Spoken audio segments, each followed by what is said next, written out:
Radio Network.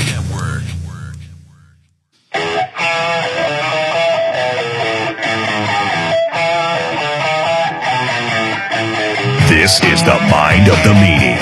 Here are your hosts, the Blue Meanie and Adam Barnard. Peace, world, and welcome everybody to the Mind of the Meanie, your weekly peek into the world, according to former WWE superstar and ECW original, the Blue Meanie. We'll cover wrestling, music, movies, sports, and lots of useless knowledge, all contained in the Mind of the Meanie. I'm your tour guide, nasally again, Adam Barnard, and he is a mustachioed Blue Meanie. Meanie, and your mustache. What's on your mind? Yeah, I don't know how much longer it's going to last. Yeah, it's been a fun project, the mustache, but it works though, dude. It fits well. It's a nice look. Surprisingly, I think this is the longest I've grown this part of my face out. Because I don't like having something over. It's like I'm always like biting down on it or playing with it like this. But now it's going to stink. Oh, great. I hate that when I get spit on the mustache and it's like, fuck, what does that smell? Yeah. Hate that shit. I think we just found the name of the this week's show. Now it's going to stink. There we go. I'm writing it down right now as we speak. Well, so for the Blue Meanie, I am Adam Bernard. Now it's yeah, now it's going to stink. Great. Great. Nothing worse than an unplanned stink. That's right. That's right. But yeah, it's been fun. I think I've been growing it since January, maybe. Yeah, maybe. I don't know. I have no sense of fucking time. I'm waiting for the warm weather to get here. This is like I said, between January and March sucks. Yeah. But like, fucking daylight savings time, or no? Do we spring forward tonight? We spring forward tonight. Yeah. As we're recording March 11th, 2023 at 10:23 a.m.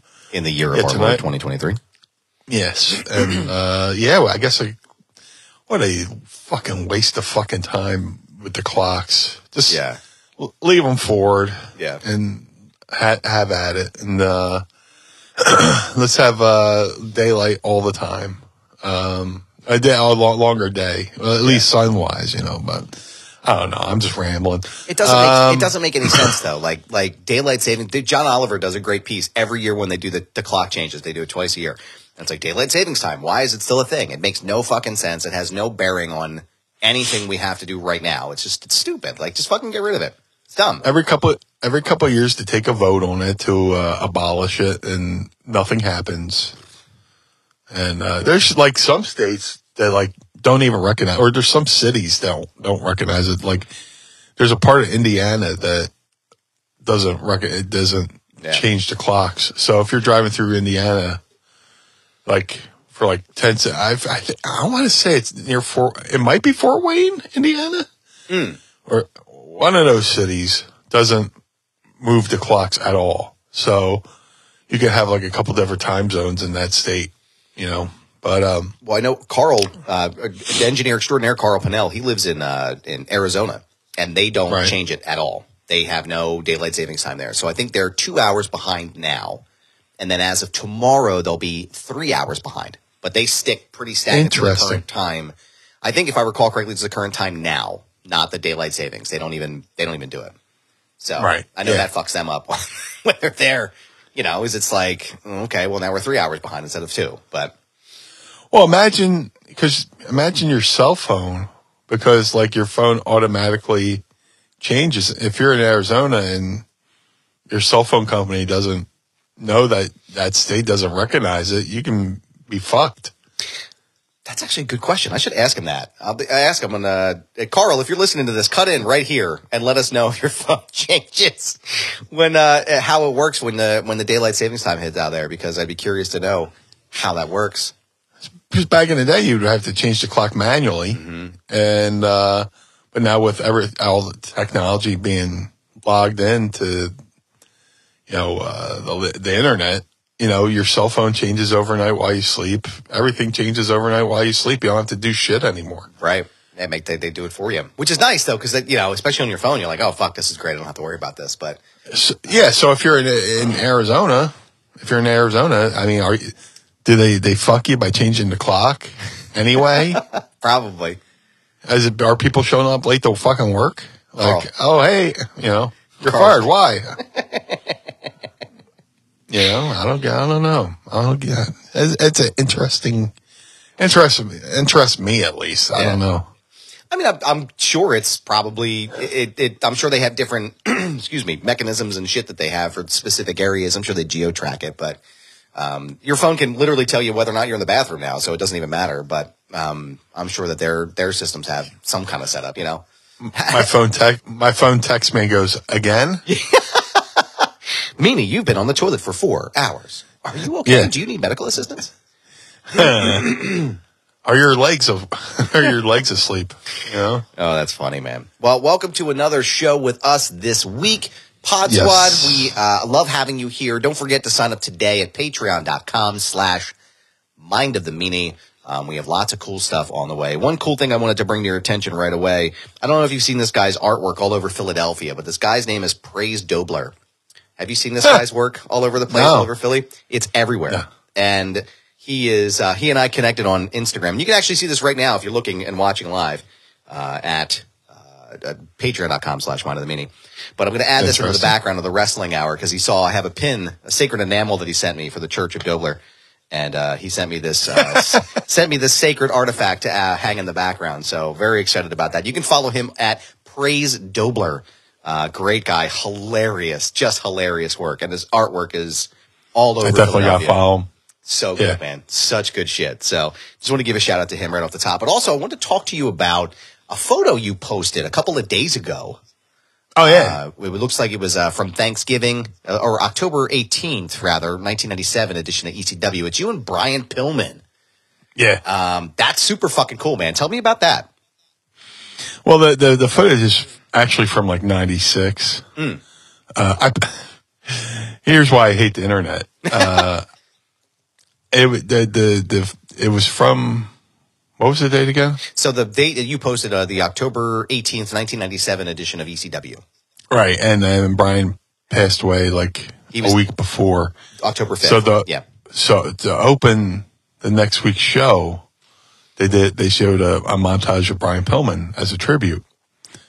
So I was going through I just recently acquired a bunch of ECW shows, and I put them on a hard drive, and I was dating that. I was putting the dates down, and I was like, I just took a still from the video. I was like, oh shit, I'm in this. Holy shit. It's amazing what you forget you did until you watch it on video. And I posted the video. I was like, from the 1797 edition of ECW Hardcore TV. And then somebody goes, well, actually, he died. Like, as if I was saying this was like new footage. Right. I was like, no, it was just from that episode of the show. It's a taped show. It's not live every week like Raw. I'm not trying to purposely I'm not trying to get over on anybody here. I'm just saying this footage that I saw myself with Brian Pillman, and this happened to tag his son in the photo to go, oh, hey, cool. And now you're reminding his son of when the date his father died. Thanks, Dick. Yeah. And I'm like, man, this is why I really don't I try not to post anymore, because you get those, well, actually, people, they fucking come at you. It's like, Jesus Christ. But anyway, it was actually cool just to see that, because I forgot about it. And I guess one of the cool things is looking at footage again, like, you're like, oh, okay, this was at the Briarcliff Fieldhouse in Glen Olden. Right. And 96, it had to be my first couple months in the business, and in ECW at least. I was in the business a year and a half before I went to ECW. But it was cool to see that, and I totally forgot about it. And Brian was like super cool, even though he was doing the loose cannon gimmick. And he had a lot of people, bought into it and stuff like that. But like, he was super cool. It's cool, super cool to see that footage. I want to try to go back and start watching, like you said, chronologically again, just to jar some fucking memories in case I want to start writing a book or do something like that. And like, oh yeah, this happened. Oh my God, I forgot about that. Because, the further away I get from it, the more like I kind of just forget, but then you see something like that. You're like, oh my God, this happened, that happened, blah, blah, blah, blah, blah, blah. And then I could probably, jot down some memories and shit like that. But yeah, it was cool to look at. Yeah. Yeah. It's, I love Brian Pillman. I sort of started to get aware of him in ECW. And then obviously when he came to WWF, that was kind of like life at the time. But man, I wish, things had been different for him. I really do. Yeah. I wish things had been, because I feel like he probably could have been a world champion in that company during the Attitude Era with that loose cannon gimmick. Like, imagine the feud. Obviously, we're fantasy booking, which, I don't generally like to do. But I could. Yeah, this is different. This is different. This is, instead of we're not writing an entire program. We're just saying what could have been, That could have been a really cool angle to do. Like, suppose if he lived, right? And he beat Austin beat Shawn Michaels at WrestleMania. That still happened. And then the first feud he goes into is with Pillman, and he loses to Pillman. That fucking shit would have written itself. Like, that would have been incredible. Absolutely. Pillman versus Pillman at like full strength, without the car accident versus Shawn Michaels would have been money. Oh God, yes. Holy shit. Pillman can go. I mean, he inspired a lot of people. Like just this in-ring work. He was doing a lot of stuff, like a lot of the springboard stuff that you really never saw in the States, at least. Yeah. You saw, maybe in Japan or, in the Stampede,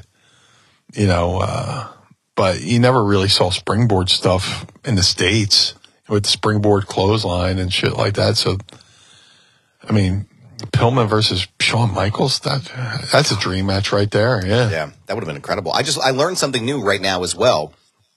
Brian Pillman was the second wrestler behind Mark Marrow to receive a guaranteed contract by Vince McMahon at that time, because of Luger, Nash, and Hall. They all received guarantees from WCW, and he was changing the business model. So that's a cool little tidbit right there, in case you didn't know that. You learned something today by listening to the program. So, you're welcome.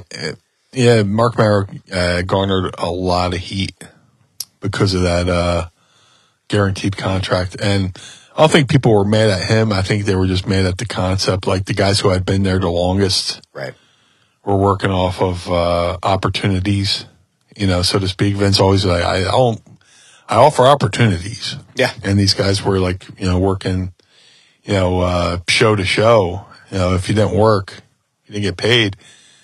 And then for somebody to come in from the competitor, and it was no slight against Mark Marrow, if he can get the money, get it. But a lot of the guys, it's no secret. Mick Foley had talked about it, being, kind of hot that like he got, guaranteed money. Yeah. But then again, it set a precedent for something that other guys can get guaranteed money. So, but like Mark Marrow's an amazing person. So and that's always why I hate talking about money too, because, you don't talk about money, religion, or politics, because somebody's bound to slight you for it or hold a grudge against you for it and shit like that. But, Mark Marrow, him and Pillman, they were the first guys in WWE to get guaranteed money, which is crazy, I wonder if if they were able to use that, like as far as I'm sure Vince, like, when guys started negotiating, I'm sure they used that as far as like, hey, well, Pillman got it and Marrow got it. That's how it kind of worked from there. But yeah, I typically try to stay away from that kind of stuff too, just because but I thought it was fascinating he was one of the first two. Oh yeah. Like that's a pretty impressive thing. And again, I mean, if that's me and I'm looking at Vince McMahon, I'm looking at the stuff that Pillman's doing. Like, yeah, fuck yeah, I'm going to guarantee this guy's contract. Like, this could potentially be, it felt like too, like watching and thinking about it back now, it felt like Pillman was going to be set up to be that foil for Austin, because they were both very similar and like, I don't want to say like super similar, but like the blurring of reality and kayfabe, like they were both really good at it. And I'm perpetually curious how much influence Pillman had on the Austin character and vice versa. You know, like how much of that was influenced by one another and how much of that they were going to play on one another. But it's a shame, man. But I'm excited to see what you find going back into the ECW archives like that. That's going to be really cool. So. Yeah, it's definitely interesting because, you know, when you're doing it, you're not really, you watch the show as it airs, but you never revisit it because you're on to the next thing, you know. It's all, when you're in the business, it's always on to the next. Yeah. You know, I did this, now on to the next. You know, you get in the, you know, you started in the indies. And you're, you know, trying to get bookings. You get your booking. Okay, what's the next booking? And then what's the next booking and next booking? Then you go to ECW, and then you have like these dates you know about. You know, you do a show on to the next, on to the next, on to the next. Then you go to WWE, and then it's on to the next booking, on to the next, on to the next, on to the next. And it wasn't until you get released by, you know, WWE that you're like, okay, I can either go back to ECW or WCW. And then those both, you know, fold up and then you're like, oh, what now? Right. You know, you've been busy since you've been constantly wrestling from 94 to 2000. And, you know, it should be, you know, talking to guys like Mick and stuff like that, they're like, well, you know, even if you get fired from WWE, you can make a really good run on the indies, just, you know, being fresh off of TV, and people can actually go, hey, former WWE superstar, the Blue Meanie, put that on the poster. Just the fact that you enable promoters to put the letters WWE on their poster, even though it's former WWE, you have that ability now. Right. And you should be able to make a good run on the indies. But when ECW and WCW folds up and the floodgates, the talent floodgates open up, and there's like, you know, all these promoters can have the pick of the litter of who they want on their show. And, it's like, that's when it's like, ooh. Yeah. And you're fighting you're jockeying for a position on these indie shows. And that's when it gets a little worrisome and you're like, ooh. I gotta figure shit out here. Yeah. Yep. But, you know, it is what it is. But, to go back and watch those ECW shows should be interesting because there's so much I forgot about. Yeah. And you see so many faces in the crowd and you try to figure out, like I was looking through some stuff last night and I was trying to figure out which shows I was at as a fan. And then I was trying to do my own timeline because like I was like in the crowd. Yeah. Like 2 months before my debut, you know, just hanging out, you know, like, Mysterio Psychosis, I want to say it was. Like when the hard cam pans back, you see the back of my head. Oh, that's you know, crazy. Pre-Blue Meanie, you know, I had a buzz cut or whatever. But, yeah, it's interesting to watch that stuff back because I know so many people in the crowd. I know it takes me back, you know, I can remember the atmosphere of being in the building before the show. Yeah. Those early days of ECW, and it felt like you were going to a rock concert, basically. You know, they're playing, you know, there's always music playing, like going to the sound system, you know. Like one of my favorite things, like pre-ECW show is they would play this music, and it was like before the days of like, you know, mashups became popular. Harry Slash, who eventually did the music for ECW, was basically a guy just, you know, backstage. He was Paul's buddy. And they would play his band, the Harry Slash and the Slash Tones, and he would do, like, mashups. Wow. Like, they would do, oh, my God, I'm going to fuck it up. Like, it would be like Led Zeppelin mashed up with the Mr. Ed theme. I know I'm fucking it up. It would be the music, but like the lyrics would be the Mr. Ed theme song or something like that. Or something like that. And they would do like classic rock with like, oh my God, what was that one? Maybe a Barney Miller or something like that. It's one of those classic shows. And it was always my favorite thing that eventually I got like the songs from Harry. Right.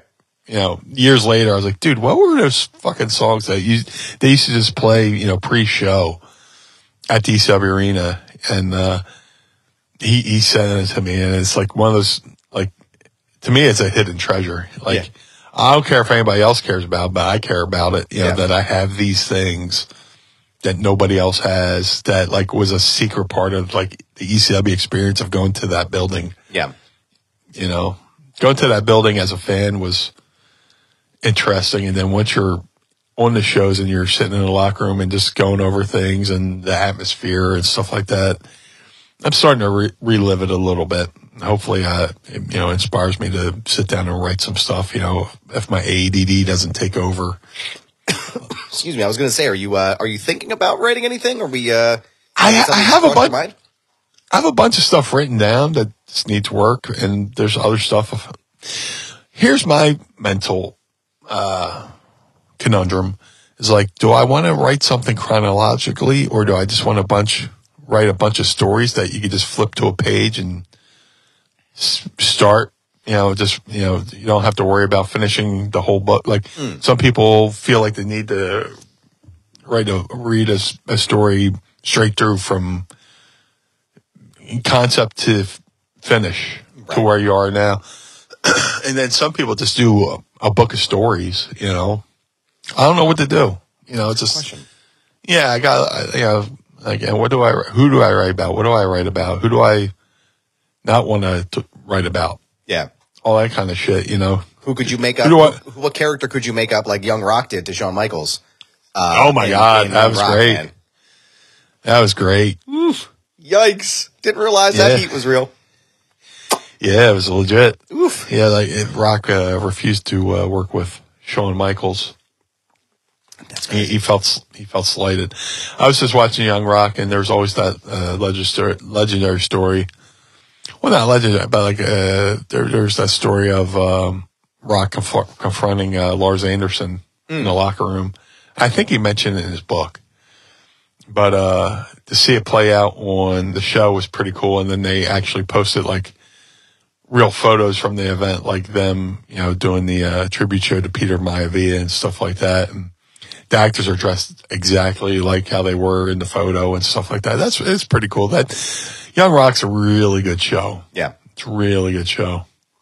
Yeah, I remember seeing the tweets about it and being like, what the hell is this? And something like Frost was the guy's name that they ended up with the character. And I was like, Chad Frost or something like that. Yeah, which of course Chad, you know.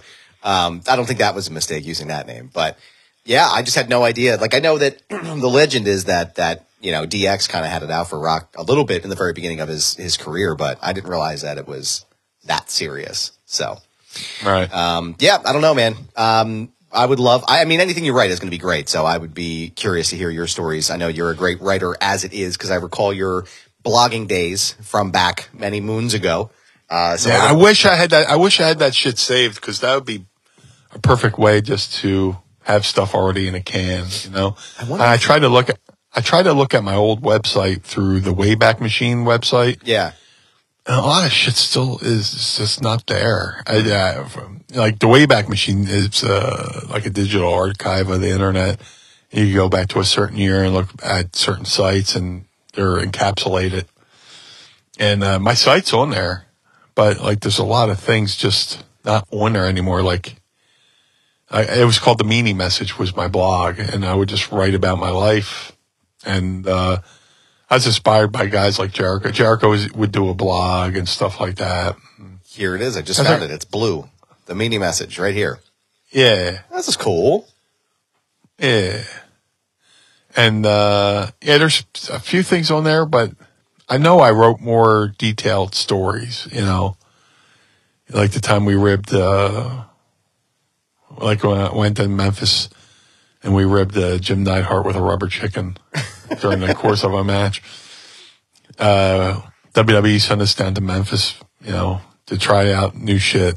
And I had lost a bunch of weight, and I was trying to think of a new character.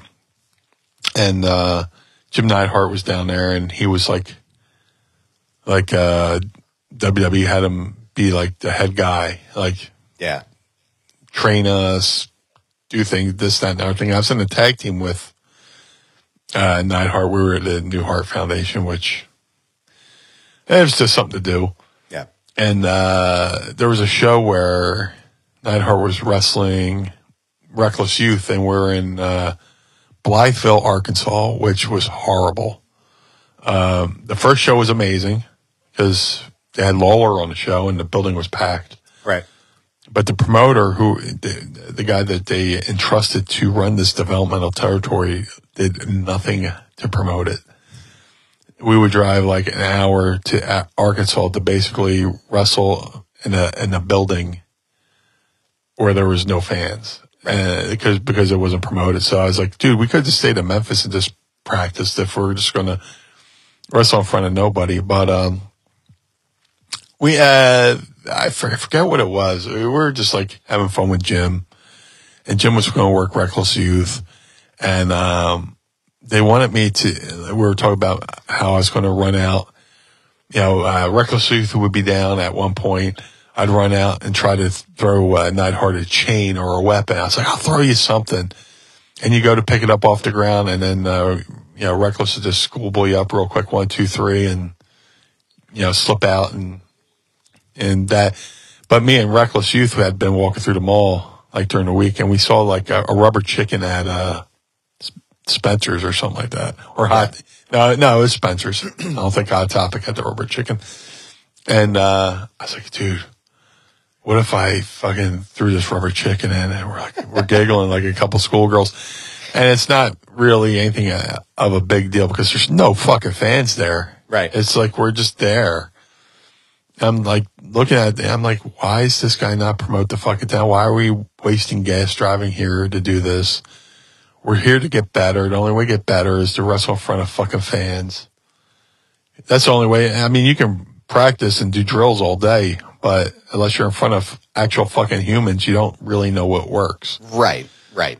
And you got to work in front of different people. If you're working in front of the same fucking 100 people every week, they're just going to react the same way every way. You don't know what's right or wrong until you go somewhere else, and then you realize, ooh, that thing doesn't work everywhere. Mm-hmm. But anyway, so Reckless is working Neidhart, and the spot's coming up. I'm peeking through, and I see the thing, and I run out down the aisle. I go, Jim! And he looks at me and I go, use this. And I reach from underneath my shirt like I'm going to throw him like, a chain or brass knucks or whatever. I pull this rubber chicken out of my fucking shirt that I was wearing, and I do the Kareem Abdul-Jabbar sky hook, and he catches it, and the legit look of shock on his face. He looked down, looked up at me, and then got schoolboyed. It was like so perfect, like as if we planned the spot. He like looked down. Oh shit, there's a rubber chicken. Look at that knee. Oh shit, you threw a rubber chicken. Here comes the schoolboy. 1, 2, 3, and he rolled out. And then we're like, oh no, oh shit, blah, blah, blah. When we get back to the locker room, and Jim comes in and goes, Meanie. Yeah, Jim. Rubber chicken, huh? Yeah, that's all I had. Sorry. Yeah. Had to make it work. You got to do something. He laughed it off. It was all in good fun. It was a harmless rib. But see, in front of nobody. That's the thing, though, is this is good shit, though, man. Like, this is good shit, and people would love reading this kind of stuff. You know what I mean? Like, this is all good stuff. Like, I feel like you have a really unique, viewpoint because you were in ECW and because you were in there during, like, a lot of that Attitude Era in WWE. Like, that's a really unique position because you're kind of straddling both worlds, Dude, I would love to read that, man. What do you all think? Oh, thank you. What do you all think? Tweet at Meanie and let them know. Tweet them at Blue Meanie BWO. Let them know. Would you rather read a chronological story or would you rather read, pick up the book and say, okay, well, what do you want to know about? You want to talk about New Jack? You want to talk about Mass Transit? You want to talk about Paul Heyman? What do you want to talk about? And not to borrow a phrase from the King of the South, but, go and ask them, tweet them. Let them know what you think. I personally would love to read a chronological story. I love taking the voyage in a story, and from pillar to post. So, Meanie! Yeah, of course. What? I have to interrupt the program real fast. this is a public service announcement. Let's do it. Our friends at Manscaped now have beard products and is even going further with the brand new Weed Whacker 2.0. Go ahead and tell the world the leaders in the below-the-waist grooming are traveling north of your South Pole with their revolutionary grooming products. The new Weed Whacker 2.0 and their new beard line confirms they have all the best tools in your hygiene toolbox. Time for you to upgrade your game by going to manscaped.com and using promo code MindMeanie for 20% off plus free shipping. And Meanie, I have to tell you, the Beard Hedger Pro Kit and the Weed Whacker 2.0 have helped me with my beard line. I feel like my face is looking a little chonky these days. I got my lines cut up real nice. I got everything blended really well together here, and it's really helped boost me. How has it helped you with your current mustachioed face? Well, let me tell you, my friend, I am known for my beard, being the blue guy here. And, Manscaped is doing a fantastic job. They've kept me looking good from the waist down for so long, but now from the neck up, I am looking great with this great beard trimmer. And I'll tell you what, you have to meet the Beard Hedger Pro Kit is the ultimate package that makes it easier than ever to craft your signature look just like the Blue Meanie. Or if you want to look like me, you can. I wouldn't suggest that, but you could if you wanted to. It all starts with the cordless electric Beard Hedger. The Beard Hedger is tough on hair but smooth on your face, leading to single-stroke efficiency, that's what she said, that brings satisfaction one stroke at a time. Also what she said. Wow, they've really laid me up here, Meanie. This waterproof cordless trimmer has a rotary wheel that gives you 20 hair cutting lengths, all with one guard, so no more messy drawers full of extra add-ons. The Pro Kit also comes with 4 dermatologist-tested formulations for your post-trim care. This includes Manscaped's beard shampoo and conditioner, beard oil, and beard balm to moisturize, style, and shimmer your new beard. Plus, the kit has 3 free gifts: a beard brush, comb, and scissors. With a nice beard, your face is going to feel perfectly groomed. Right, Meanie? Wrong. You need to keep an eye on those tough-to-trim ears and nose hairs, which we both know I stare at while I'm recording because I'm like, holy crap, I forgot to cut them today. But I won't forget any more, sir, with the brand new Weed Whacker 2.0, which offers improved blades and skin-safe technology with a no-tugging guarantee. It's never been so painless to mind your manholes. Now that you have your face looking great, you must try Manscaped's Performance Package 4.0 for the full groomed body experience. Your significant other will be delighted to see you covering all the bases, if you know what I mean. I know Courtney's excited to see Little John and the East Side Boys trimmed up very well. I'm sure Mrs. Meanie enjoys the views as well. Don't forget, go to manscaped.com and get 20% off plus free shipping by using promo code MindMeanie. That's 20% off plus free shipping by going to manscaped.com and use promo code MindMeanie. Always use the right tools for the job with Manscaped, and as always, we thank them for sponsoring the program.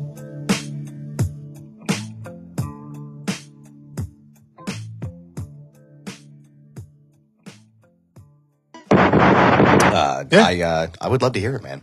I would love to love to see it. But one thing I do love to see as well, before we get into Ask Meanie, is the first nominee, at least as of today, recording on Saturday, March 11th, the first nominee for the WWE Hall of Fame is Rey Mysterio, which I did not see coming. But fuck, what an honor, man. Dude, well, he's had the career. I mean, and it's unique New York. The arsonist has oddly shaped feet. Yeah. Sorry. That's okay. Whatchamacallit? This mustache is throwing me off. I'm trying to get used to my mouth. No, dude. It's unique that, somebody's inducted into the Hall of Fame while they're still on the active roster, so to speak. Normally you wait for somebody to be retired, or there's been times when people, retired and get put in, but then they come back, in the case of Edge, stuff like that. So to me, it's unique that he's still actively wrestling, still doing stuff, but he's going to be inducted. And it's awesome. Guy's been wrestling since he was a teenager, since the 90s, late 80s, I think late 80s, early 90s, definitely early 90s. I'm up on his Wikipedia right now. I'm looking it up. Let's see. He started 1989. He was 14 years old in Mexico, and when he debuted. Yeah. So, yeah, he deserves it, man. He, guy's a pioneer. Yeah. He, brought, Lucha's been popular, right? Everybody knows about Lucha Libre and, Mills Mascaras and stuff like that. But he was the one, in my opinion, one of the first guys to merge American style and Lucha style, in my opinion. I could be wrong, but, it's my opinion and it's not a fact. So to me, he's the first guy who brought Lucha to the States and incorporated Lucha style with American style and made it work. And, talk about all the influences, he's had on this business and other wrestlers that they created, a cruiserweight division, for that style of wrestling. And, in a lot of ways, the cruiserweight division in WCW was better than the main, the upper, those cruiserweight matches were better than most of the stuff that was on those WCW shows. Yes. I think those were to me, they were the thing. Hogan might have been drawing and NWO was drawing and stuff like that, but those undercards were fucking amazing. Yes. And I think that's what was the glue that, kept those shows together. So, Rey Mysterio, and it's funny you bring this up because I was at Rey Mysterio's debut in ECW, like a couple months before I debuted. Mm-hmm. And, you get to, meet him, and sweetheart of a guy, him, Psychosis, Hoovy, there's that group that, came to America and just like revolutionized the style. In the early 80s, there was the Tiger Mask Dynamite Kid match. Yeah. Which, influenced a wave of people through the 80s. And then you get to the 90s and you can easily say Rey Mysterio. Yeah. Rey Mysterio, Eddie Guerrero, that whole crew. That was like, they were like, there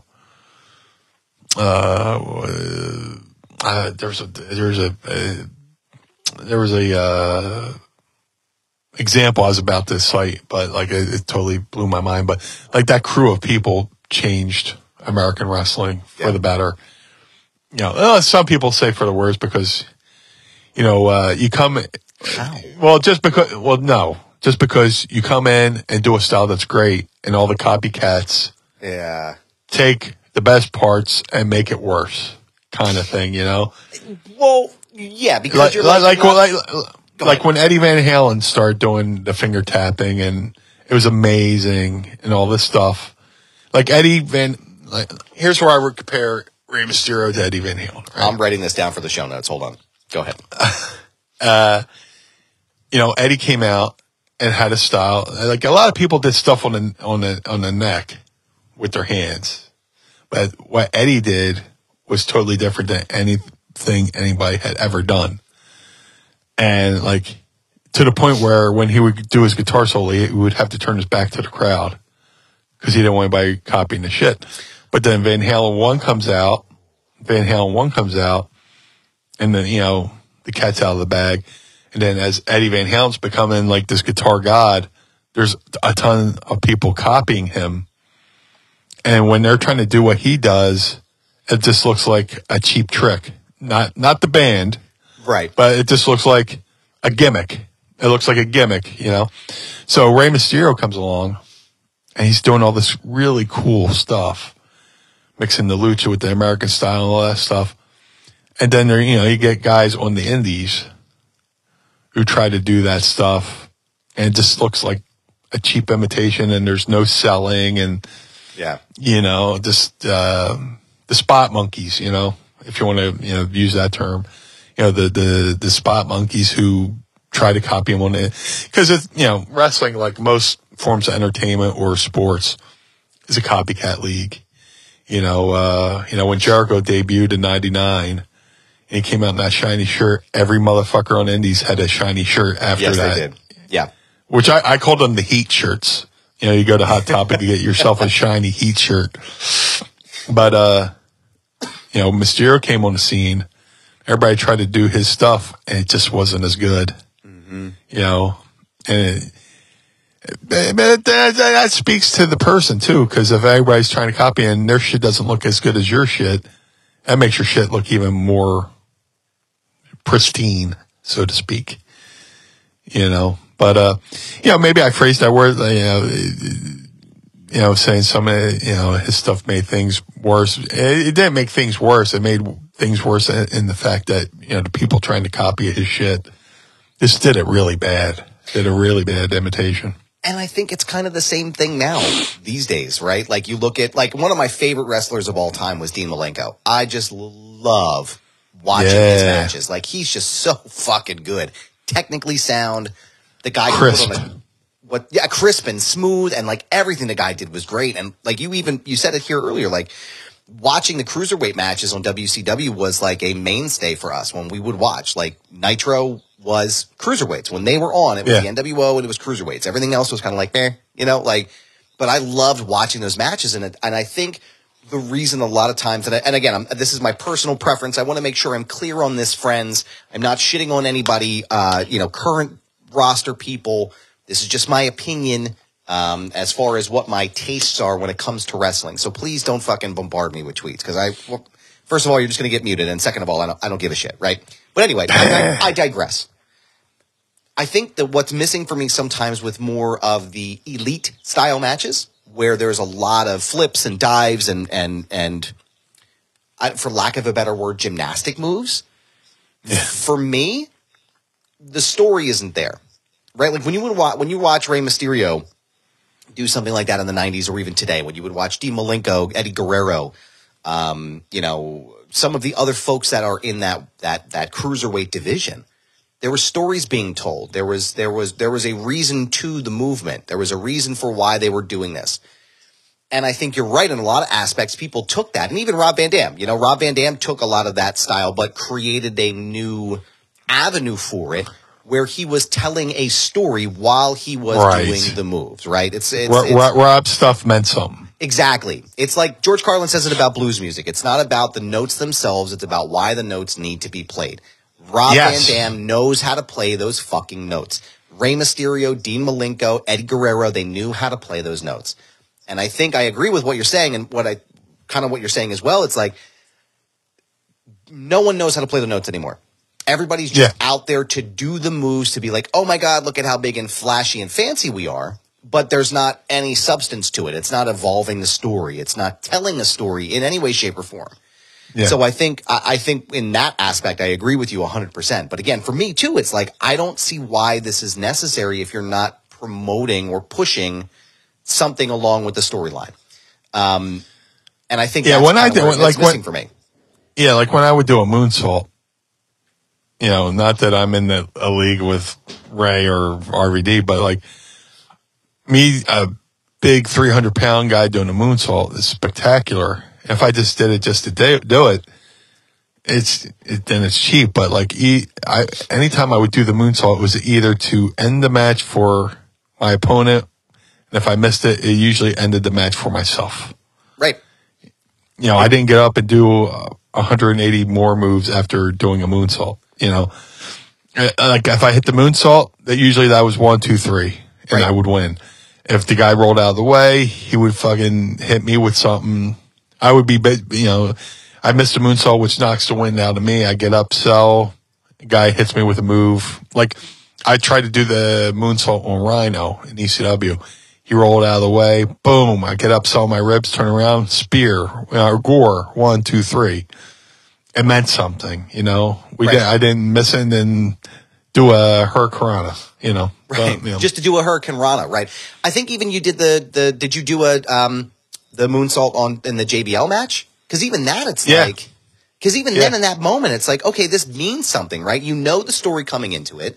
You know that this is set up, and again, I don't mean to bring it up. I'm just using it contextually. No. Which that'll be, as friends, if you're paying attention, next week we were going to go the full deep dive omnibus into the fight between JBL and Blue Meanie. Never been told before, never been talked about. No, I'm just kidding. But again, it's like, you did it for a reason, right? Like, this is your move. This is your signature move. And it means something when you do the move because you're trying to elevate the story. You are coming back for your revenge on HABL. You're doing the moonsault. Stevie hits him with that graceful chair shot, and then 1, 2, 3, it's end. And you're like, right? Like that's the story that you're telling. You're advancing the storyline. If I wanted to watch people do backflips and spinning kicks and cartwheels and shit, I would go to the ballet. Right? Nothing wrong with the ballet. I love the Nutcracker. Like, it's one of my favorite shows on Broadway, but like, I don't want to see this because it doesn't mean anything to me. It's not telling me anything. Like, yes, it's very impressive. It's incredibly impressive. It is. Like, physically, I'm not someone who could do that. But that's not how I'm not entertained by that. Is that out of line to say, or is that I feel like I'm going to upset somebody by saying that. You know, not you. Like, it's like I feel like I'm going to upset listeners by saying that, but that's not meant in a pejorative way. It's your opinion, you know? It's just how I feel about it. I don't know. If you see me hit that moonsault on Bradshaw in that match, I hook it. I do the mother of all leg hooks. I'm just like trying to make it look like, make people believe that's it, you know? You do a moonsault now and people are like, oh, okay, this is where he kicks out. It's like you can almost call it, you know? Yeah, you got to protect these moves. And again, back to it, like, Rey Mysterio was one of those people who just elevated the art of pro wrestling, elevated the storytelling, elevated the physicality and the agility of being in professional wrestling. And I can't think of anybody who deserves it more than he does. Dude, his in the ECW opening, like his springboard Frankensteiner into a cradle pin was in the ECW opening for like a good while, and it was one of the most unbelievable things I've ever seen in my life. To be able to, you know, jump up in the air, jump on the top rope, land your legs on, you know, Psychosis's shoulders, and didn't have the wherewithal and the trust that you're going to swing backwards through his legs, not clunk your head on the mat, or give yourself the mother of all rug burns on the top of your scalp. Oof. Go through, and the other guy's going to roll forward, and you're going to be perfectly, you know, pinning the guy with his legs hooked. One of the most incredible. It looks like CGI in real life, you know. Yeah, it does. It was, but like it was amazing. It still is amazing, you know, and the fact that, you know, his body's taking a toll, you know, that style, you know, comes with a price. And the fact that he's still able to do it and still go, you know, and still do moves like that, you know, God bless him, you know. Yeah. I have to do some of those moves just to get out of bed in the morning. Just, you know, all right, 1, 2, and 3. And I'm out. Roll myself up here. Getting up. Okay, we're doing this. Let's go. All right. And he sticks to landing. And the flowers are still standing. Yeah. So that, you know, I have to do some of those moves just to get out of bed. But God bless Rey, man. I love Rey. I got to spend some quality time with Rey. We both got booked on for an independent over in Hawaii once. And that's cool. In Oahu, Hawaii. And I was over there, and he brought his entire family. He brought his wife. He brought young Dominic and his daughter. Before jail time, of course. Yes. Yeah, he was a young-hearted man, you know, back then. And his baby was just like, his daughter was still just like an infant. They're carrying around in the crib.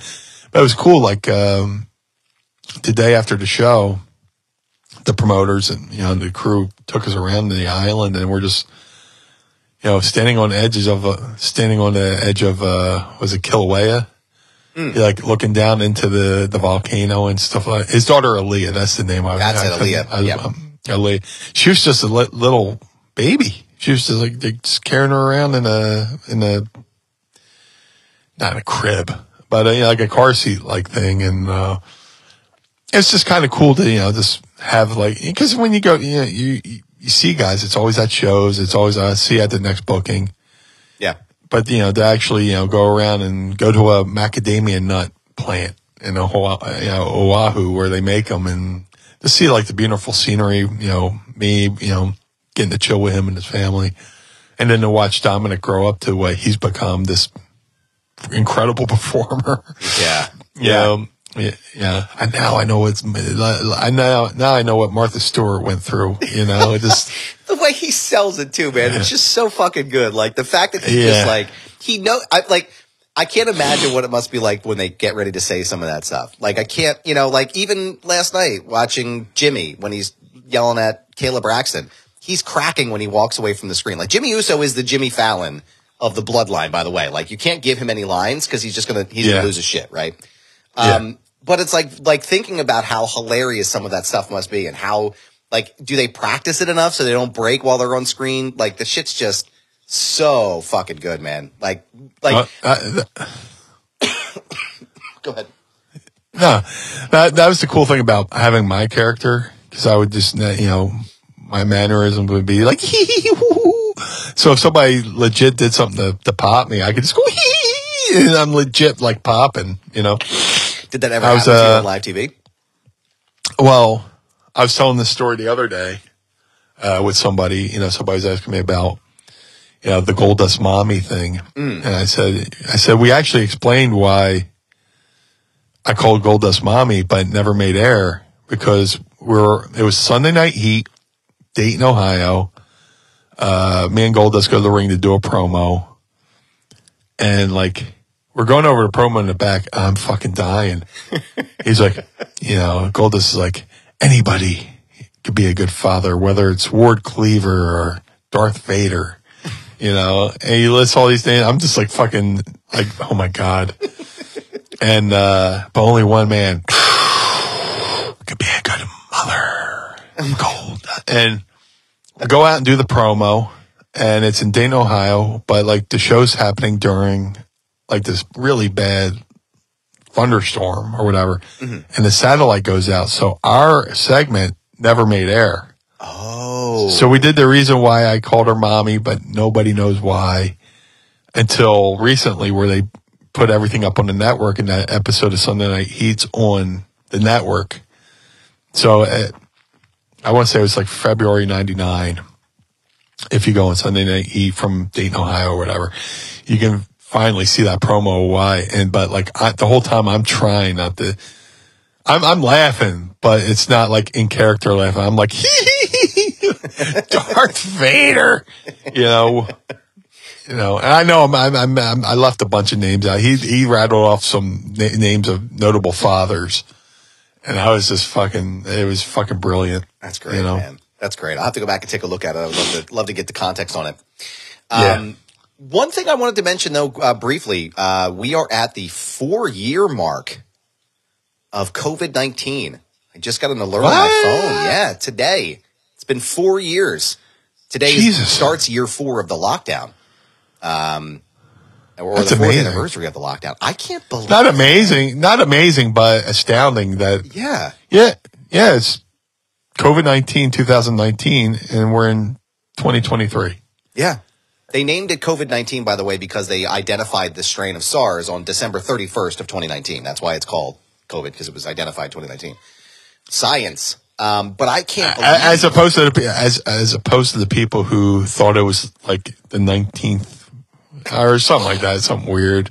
What about the other 18 strains of COVID? What about the other 18?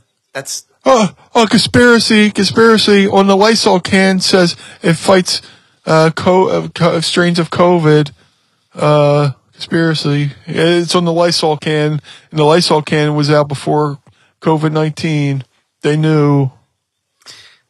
Fuck you. That's because this stuff existed before COVID-19. It did. God damn it! It's a strain of SARS. Cuz. How do you make? Cuz. How do you make a vaccine in 3 months? Cuz. They're not firefighters. They don't start the fucking vaccine when the thing happens. It's already in the works. They just gotta.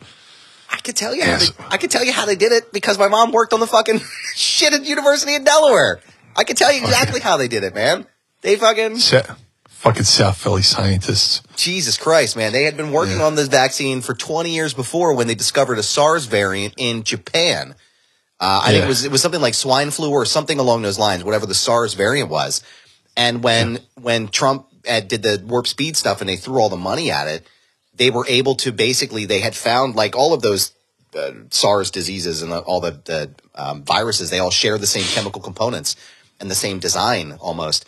And so they were able to basically take what they had done already and map it to COVID-19. And once they got that influx of money from all the governments around the world, they were able to basically like fast track developing all these things. That's how they did it. Like this, if they hadn't have, just like to be clear, if they hadn't have done that stuff back 20 years ago, we would probably still be waiting for a vaccine at this point because it doesn't happen that quickly. But what is that's how the swine flu became a cured ham. I like it. I just I think about WrestleMania when I think about the lockdown because it's just so bizarre. It was such a weird time, This podcast was started right during the pandemic. Lockdown. Yeah, the lockdown. We were going to do it at like the university. I forget where. We're actually supposed to go into a studio and record it, and then lockdown happened. Everything shut down. It's like, fuck, let's do it from home. And then like the from home thing. Yeah. Everybody's doing things from home now. I got this fucking studio. I converted like a room in my house specifically to, do this stuff, do this show, do interviews, do everything. It's crazy. It's cool though that we're able to do this. Like Foundation Radio was like a totally different show pre-pandemic. Like it was me and a bunch of my buddies. We'd sit around and talk and bullshit and we interviewed Tommy Chong, but it wasn't like in earnest the way I started doing them after the lockdown. Because I'm going, well, fuck, how am I going to keep this show like moving? How am I going to like keep this thing fresh? And I was like, well, maybe I'll just start reaching out to people because we're all stuck in places, right? We used Discord for a while. There was I think you guys had a Discord server here for Mind of the Meanie. But we would record our shows. We'd all jump onto the server and we would record them and we play Dungeons and Dragons. And then all of a sudden it was like, all right, well, I want to start doing interviews more. And that's what landed me here.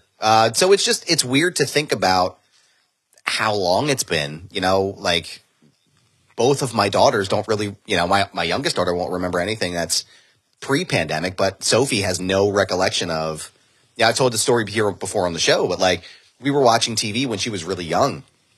And she was like 3 or 4. We were probably in Pittsburgh. And she's like, look, Daddy, they're not wearing masks while they're outside. They're not wearing masks while they're in the store. And she had no concept of the fact that like that was a thing before the pandemic. Yeah. Obviously now she's used to it now. But back then it was like, Daddy, they're not wearing masks in the store. They might be in trouble, So it's just crazy, man. Just a crazy time to be alive. But another not crazy question for you, sir. Not crazy moment in time. Is the moment I'm going to ask you. Sir, I have a question. Are you ready to ask Meanie? I would love to. It's time to ask Meanie anything. Ask me something! I can't remember what regular air smells like. It's the shits. Don't forget.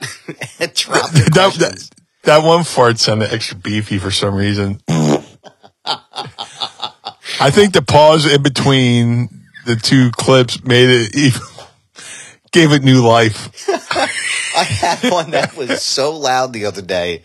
I woke up and it was like forceful. Like I grunted while I let it out. And Corey was like, please go to the doctor. Go see a physician. Last night I was fucking drilling fucking sawdust into the fucking, through the couch into the floor. Oh my God, man. Don't forget to tweet us your questions using the hashtag AskMeanie, and you'll hear them asked on the program. First question today comes from Pod Squad member Travis. Hey now. What up, Trav? What's your record for most amount of days wrestling without a day off? And what is the most hectic travel week you can remember while in wrestling? Dude, I wish I could remember the exact date. There was a period where I was on the road for like 2 weeks. It was like 2 weeks straight. And it was rough. Like I knew I had like 2 days off. Like I did one loop. I came home for like 2 days, 3 days. And I knew the next loop was going to be fucking brutal. There's that website, historywwe.com that has all the shows. that sometimes I reference and try to remember shit. But, yeah, we left for 2 weeks and, wrestling every day. And you go to come home and you're in your final layover. You're flying to Philly and you just want to go home and lay in your own fucking bed. You're on the road, you're wrestling, you're calling home, checking in on people, this, that, and the other thing. Meanwhile, you have the dream job and you love what you do and you love where you're going and you love what the people you're working with. But at one point you're like, man, I just want to get the fuck home. Yeah. I just want to go home. I just lay in my bed and, flying home. It's the last layover and something's going on at the Philly airport and we're just circling. And like it added an hour to the flight. I was like, they must have known I'm coming home off a 2-week tour. This is a rib. And you're just kind of like getting that. That's the one bad thing about it. Like I found myself being a little bit more agitated, just at certain things. Like, you go to the store and you're being followed. People are, there's one thing to be on TV in Philly on ECW, but to be in Philly on WWE TV and you're going to Walmart and you feel people pacing your step. Like you're walking down one main aisle and you're looking down the aisle for like the thing you're looking for and you see somebody at the other end of the aisle and they're stopping when you stop and they're walking when you walk and you're like, ooh, this is kind of weird. Yeah, I meant to ask you, I don't mean to jump in, but it made me think of something that I don't know if we talked about before. Rey Mysterio, actually, he was like approached at the airport with the autographs and stuff. Did we talk about that? Right. I can't remember if we did. I don't think we did. Yeah. Did you see those videos? And Liv Morgan had a similar video where she was just looking super fucking pissed. And I lived that. It's crazy. I mean, those folks were not those specific folks, but people like that existed when I was in WWE. You go to the airport at 5 a.m. because you hate that you're getting up that early because, like, say you wrestle and you go to, you drive to the airport or you drive from the building to the hotel, check in at 1, your flight's at 6. So, you're spending all this money to sleep for, from 1 to 4, to get up and get to the airport at 5 for a 6 o'clock flight. And then there's somebody at the airport with a stack of 8x10s that expects you to sign all these things so they can make money. Now, if somebody came to me with flash some cash, hey, I'll pay you X amount to sign X amount. That's fair. Mm-hmm. But just it's like me just here's my wallet. Just take my wallet. That's the equivalent of here, sign all these photos for free. So I just go somewhere on the internet. I'd be like, and then the one thing, you say, nah, I'm not signing that. And then you go to the thing to check in for your flight and they'll send like a little kid over. Because now you can't turn them down because, Blue Meanie turned down the little kid, right? So you sign them for the little kid and like, yes, little girl, I appreciate you coming over here. I'm going to sign 1. Yep. Yeah. And that's it. Now, if they said, hey, here's a stack of photos for you to keep, that's a fair trade-off. And you give me X amount of photos to keep. I'll sign that X amount for you to sell. And I sit on them for a couple years. And then when I'm, back on the indies and, doing conventions. Sure. I got a stack of photos here. I can just, whatever. It's called bartering. Let's barter. But I didn't, look at CM Punk's Pipe Bomb promo. Yeah. Guys at the airport want me to sign this, that, and the other thing, blah, blah, blah. But, like I said, I was, on the road for 2 weeks, circling the airport. You just want to get home. So you land, you catch a cab. The cab, I live in South Philly, so the cab drivers always give me a fucking attitude. Jeez. Because when you're a cab driver at the airport, you get into this pen, you get into a queue to wait for, a ride, to give somebody a ride. So you're hoping that, if you're at the airport, you're expecting somebody to go far enough to, to get like a $60 fare, $70 fare, $80 fare. I'm in South Philly. I'm a $20 fare. So they just waited in line for an hour to take somebody out of the airport. I go, South Philly, please. And they're like, fuck. It's a major fucking attitude to where, they're real shit. And I pretend like I'm writing down their fucking, their license number or whatever, and then they fucking lighten the fuck up. What's your how do you spell your last name? What's that? Is that a 2? Is that, yeah, right away. South Philly, sir. But, so yeah, you land, cab driver's giving you shit. You get home, you get to your house, you put the key in the door, you walk up the steps, I kiss my grandmom, hello. I kiss my mom, hello. So I'm going to go take a little nappy poo, go in, drop my bag, sit on my bed, lay backwards, don't even change out of my clothes.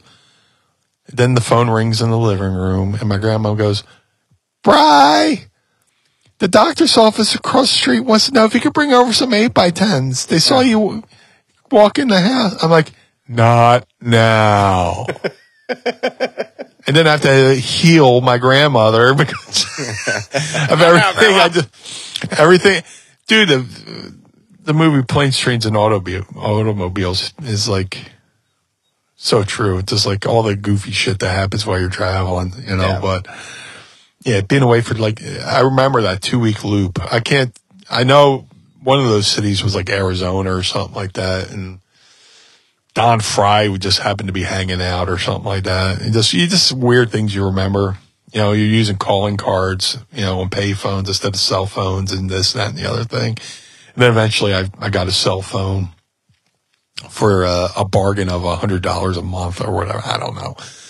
And then, just the weird things, like weird things being in the wrestling business in the 90s that guys in the business now have no idea of the struggle of, reading a map while you're driving, while eating a cheeseburger, the shit you got to do to, make the towns, brother, but, yeah, that was a 2-week loop, like 99.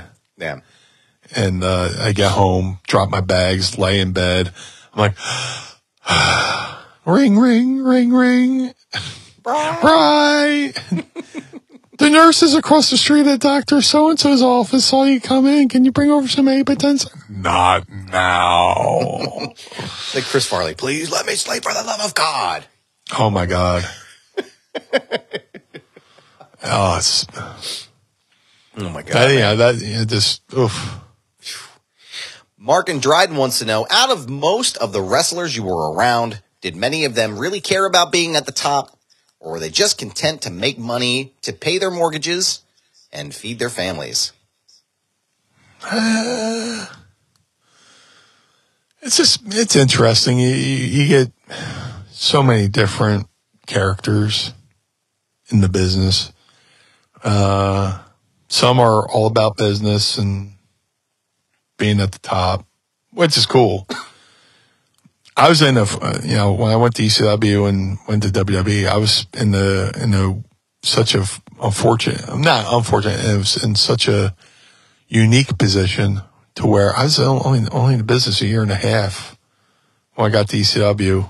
And I was in ECW for 3 years. So I was in the business maybe 4.5 years, if my math's correct, which probably ain't. When I got to WWE, I was 25 maybe when I got to WWE. And when most people, go to WWE, they've been in the business. Like, when Al Snow went to WWE, he had been in the business for 15 years. Right.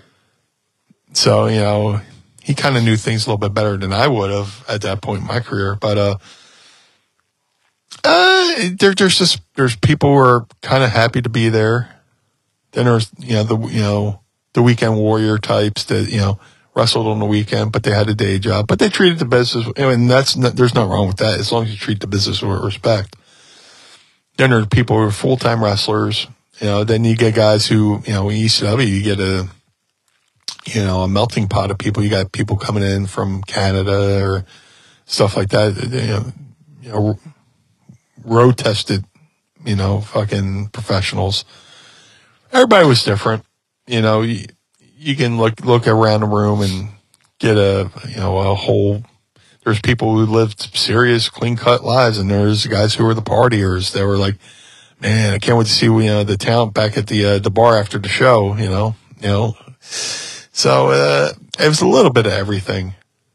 No matter where you went, there's the guys who were straight laced and serious, and there's guys that was basically like Animal House. ECW was a little bit. I always say ECW was like 1 part Major League, 1 part Slapshot, Animal House. I can see it though. I can see that. Balls Mahoney's Blue Tarski, or Bluto or whatever. John, what's his name? Dude, I am shitty with names today. Shane Douglas feels like he'd be Niedermeyer. Yeah. There's a reason why I identify with so many different movies and shit like that. I was like, I've lived that, Mm-hmm. Yep. Our friend Primetime Grape has the last question of the day. Oh, Jesus. I'm exhausted from moving, so here's a simple one this week. How are you guys?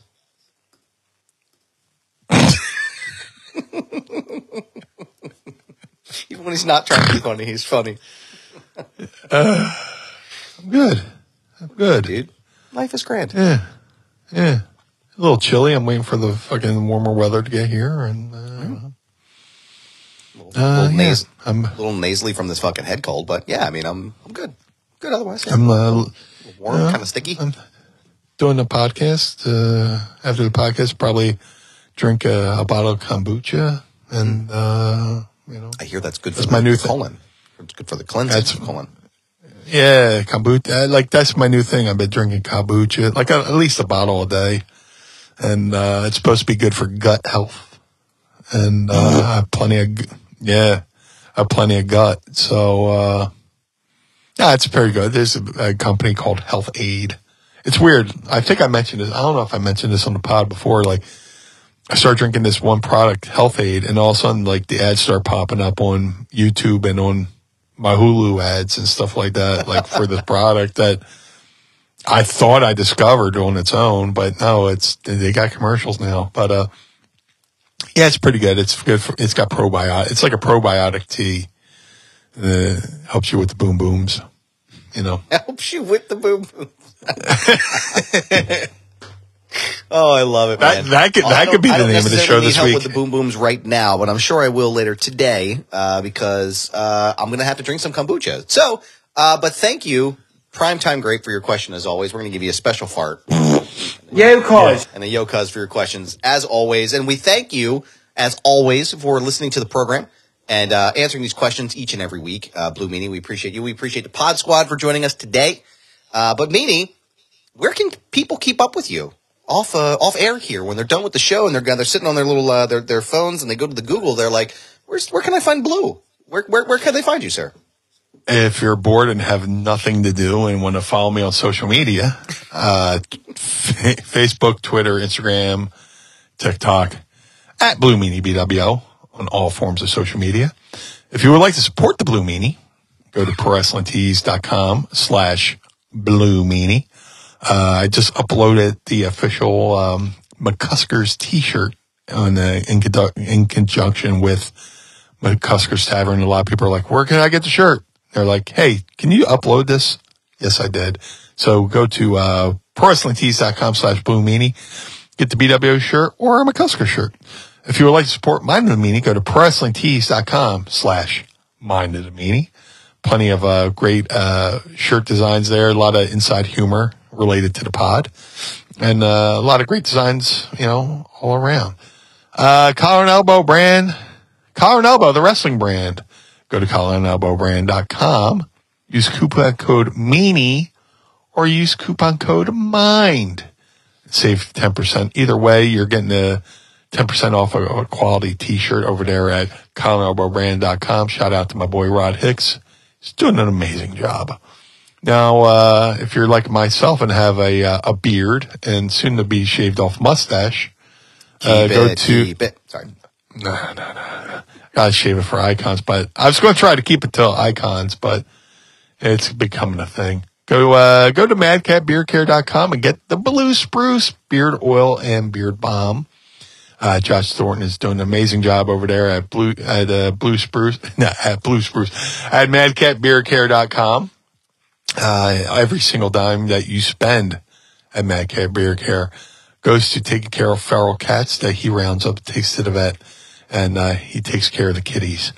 March 18th, this coming Saturday, Icons of Wrestling at the 2300 Arena, former ECW Arena. Come say hello to the Blue Guy.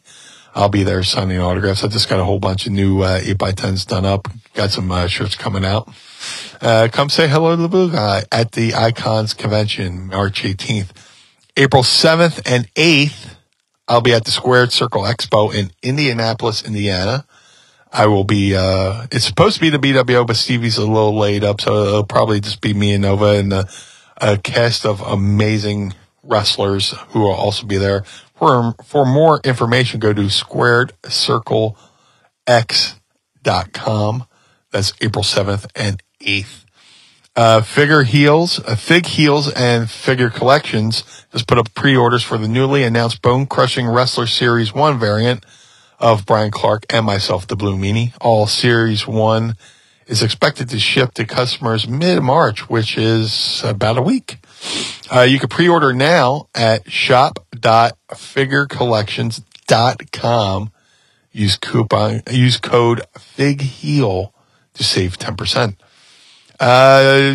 And dude, man, those figures look amazing too. There's a regular Blue Meanie shirt variant and a BWO shirt variant.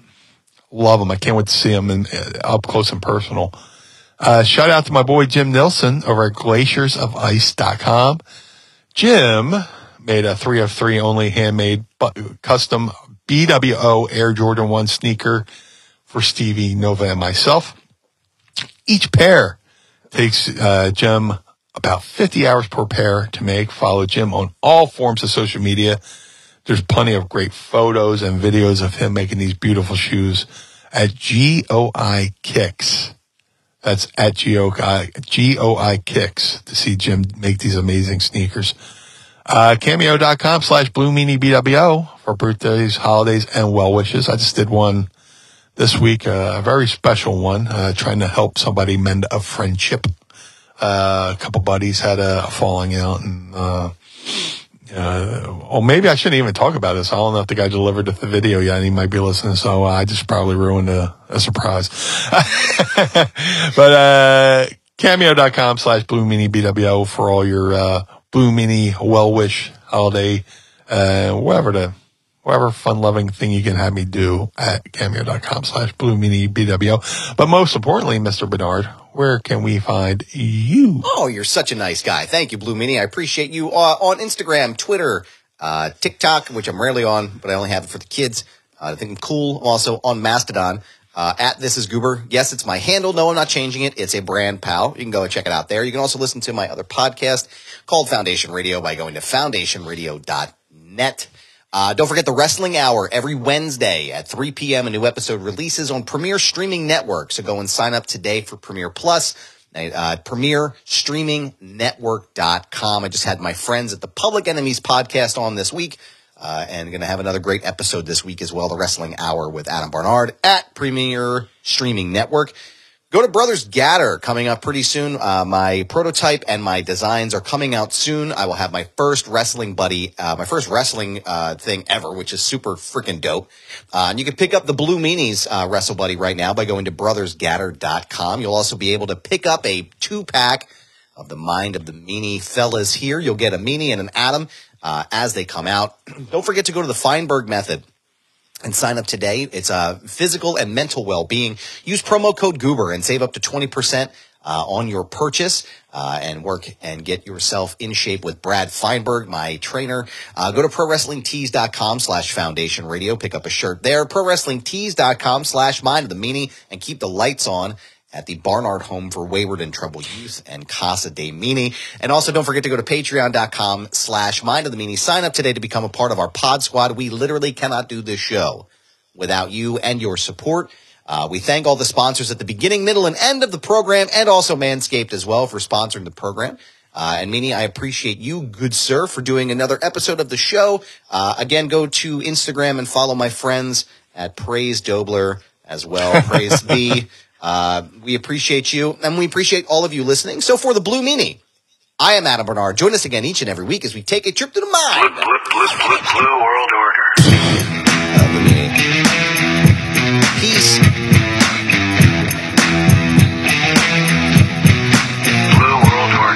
This episode of Mind of the Meanie was recorded and produced by Adam Barnard and was engineered by Carl Pinnell. Additional production and narration provided by Sam Krebs. Our executive producers are Josh Chernoff, Adam Barnard, and the Blue Meanie.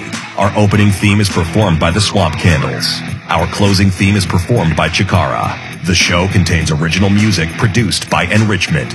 Get additional bonus content by becoming our patron on Patreon at patreon.com/mindofthemeanie. And follow us on Twitter and Instagram at Mind of the Meanie. This has been a Butts Carlton media production in conjunction with the MLW Radio Network. Butts Carlton, proprietor. Blue World Order. Dad, why is Blue Meanie's brain out? The world of MLW Radio never stops.